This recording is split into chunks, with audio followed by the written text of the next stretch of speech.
வணக்கம். நம்ம சேனலுக்கு தொடர்ந்து ஆதரவளித்து கூடியிருக்கும் நல்ல உள்ளங்களுக்கு நன்றி. நேற்று நடைபெற்ற அந்த சம்பவம், விமானப்படை சாகசத்தில் உயிரிழந்தவர்கள், அதை தொடர்ந்து எல்லா கட்சியினும் அறிக்கை விட்டது.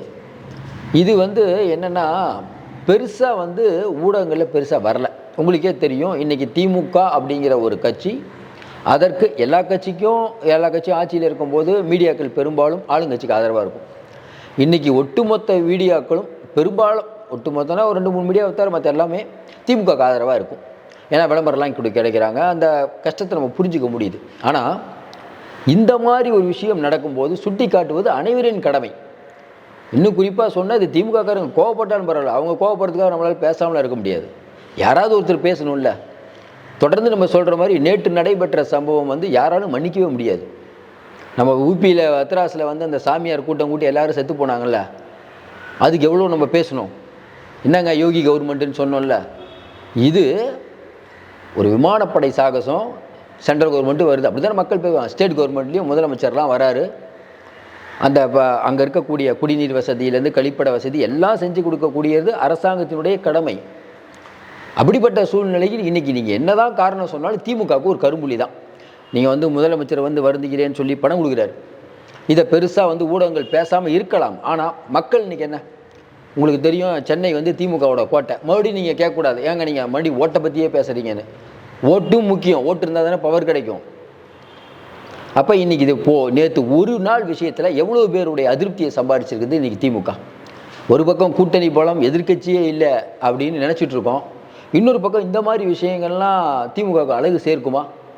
வெள்ளச்சேதம் திறமையாக கையாண்டம்னு சிஎம் சொல்கிறாரு. முதல் நாள் வரல, அடுத்த நாள் ஏதோ பண்ணிங்க, அது மேக்கப் பண்ணாங்க. ஆனால் இந்த விஷயத்தை பொறுத்த வரைக்கும் யார் பொறுப்பு? இன்னும் குறிப்பாக சொல்லணுன்னா, இன்றைக்கி கனிமொழி அவர்கள் ஒரு பதிவு போடுறாங்க. இந்த மாதிரி இவ்வளவு கூட்டங்கள் திரள்வதை இனிமேலாவது தவிர்க்க வேண்டும்ங்கிறாங்க. அவங்க யாரை சொல்கிறாங்க? கவர்மெண்ட்டு இவ்வளோ பெரிய கூட்டத்தெல்லாம் கூட்டியிருக்கக்கூடாது, ஏன்னா கவர்மெண்ட் தான் கூட்டினீங்க, எல்லோரும் பார்க்க வாங்க அப்படின்னு சொல்கிறாரா? அவங்க உண்மையிலே கனிமொழி அவர்களுடைய பதிவு அருமையான பதிவு, அதில் மாற்று கருத்தெல்லாம் இல்லை. திமுக கிட்டே சொல்கிறதுக்கே ஒரு துணிவு வேணும் இன்றைக்கி இருக்கக்கூடிய நிலைமையில். கொஞ்சம் யோசனை பாருங்கள்.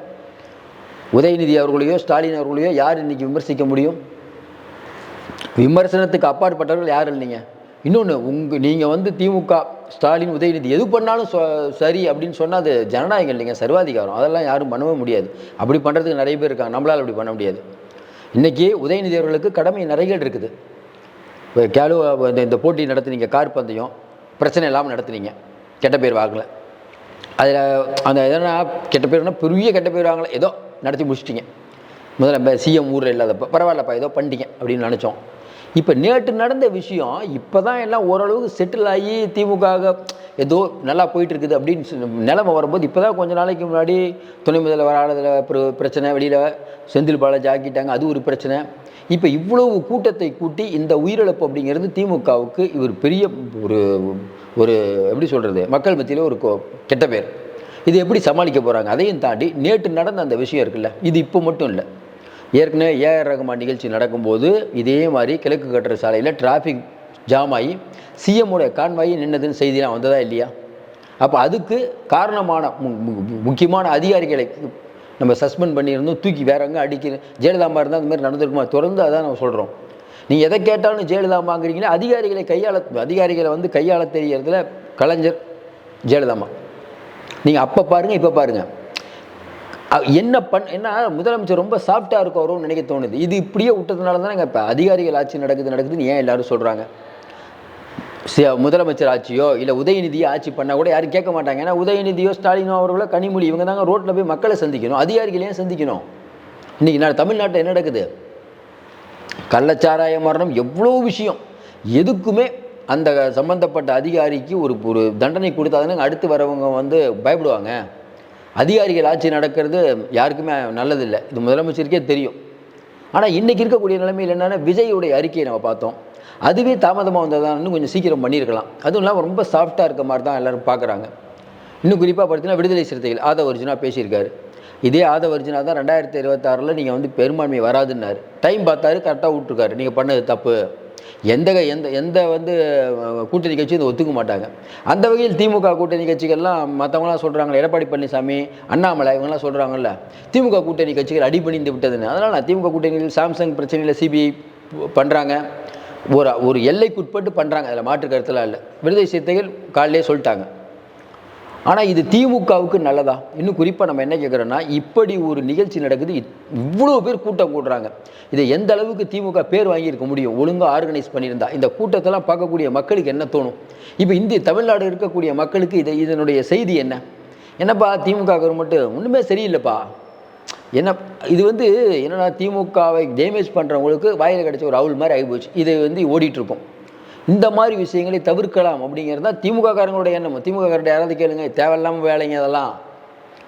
இது வந்து இவங்க மற்ற விஷயத்தில் கவனம் செலுத்திட்டு இதில் கோட்டை விட்டுருக்காங்க. இன்னும் குறிப்பாக சொன்னால் மறுபடியும் சொல்கிறோம், உங்களை எப்போன்னு பிஜேபி பார்த்துட்ருக்காங்க, உங்களை ஏதாவது குறை சொல்லலாமான்னு பார்த்துட்ருக்காங்க. இந்த நேரத்தில் ஒன்றுமே பண்ண அமைதியாக போயிட்டுருக்கலாமே கவர்மெண்ட்டு.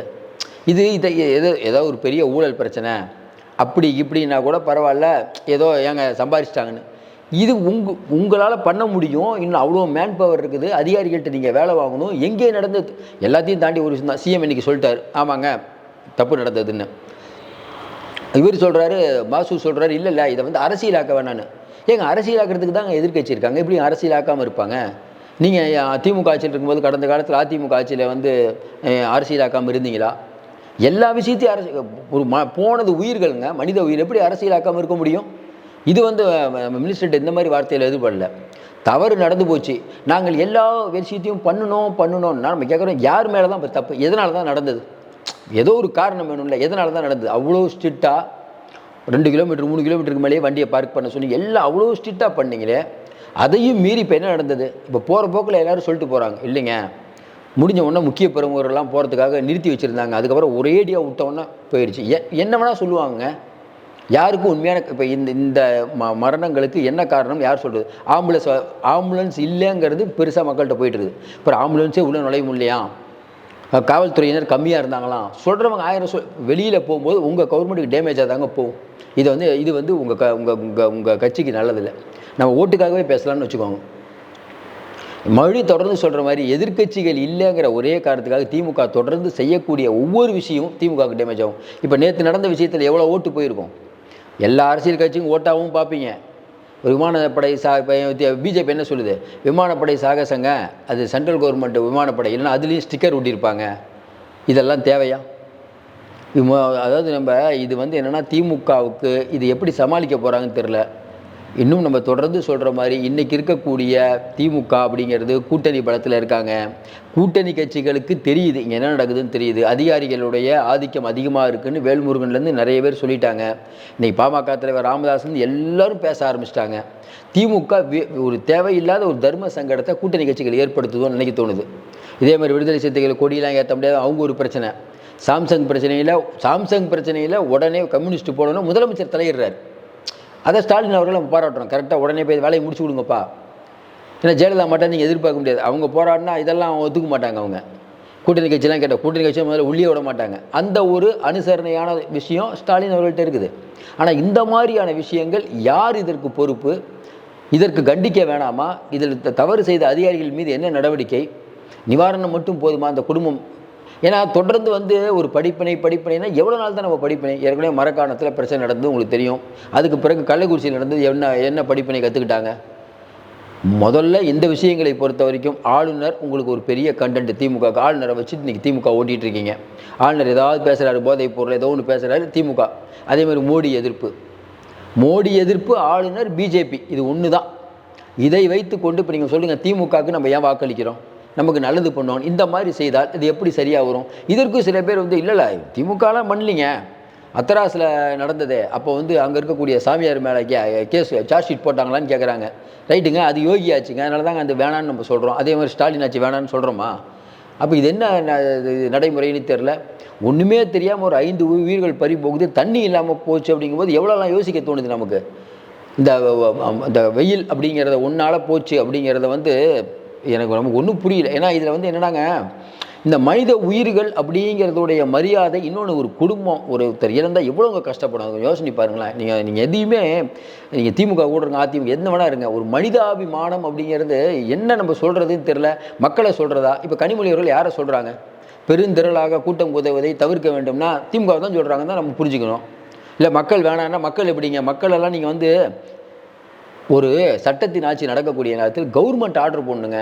இப்போ நீங்கள் நினச்சிருந்தா மக்களை தடுத்துருக்க முடியாதா? நிறைய பேர் எல்லாம் உள்ளே போகாதீங்க, குழந்தைங்கெல்லாம் கூப்பிட்டு போனீங்கன்னா பிரச்சனை. ஒரு அவேர்னஸ் பாருங்கள், இந்த மாதிரி நடத்தும் போது இவ்வளோ பேர் வருவாங்க, எல்லோரும் கரெக்டாக இருக்கணும் அப்படின்னு ஒரு இல்லைன்னு வச்சுக்கோங்களேன். இது சரியாக வராது. நம்மை பொறுத்தவரையில் இது ரொம்ப அப்செட்டு. திமுகவுக்கு ரொம்ப கெட்ட பேர் தான். இது வந்து திராவிட மாடல் ஆட்சின்னு சொல்லி கொண்டிருந்தால் மட்டும் பார்த்தாது, தொடர்ந்து இந்த நல்லது பண்ணால் திமுகவை பாராட்டலாம். இந்த மாதிரி தவறுகள் செய்யும்போது திமுகவை இடித்துரைக்க வேண்டும். இது நீங்கள் திமுக காரங்களாக இருந்தாலும் நமக்கு கவலை இல்லை. இன்றைய நிகழ்ச்சியில் கனிமொழி அவர்கள் பேசுனது நம்ம ரொம்ப அருமையாக தான் பார்க்குறோம். இது முன்னாடியே பேசியிருக்க வேண்டும் நம்ம எதிர்பார்க்குறோம்.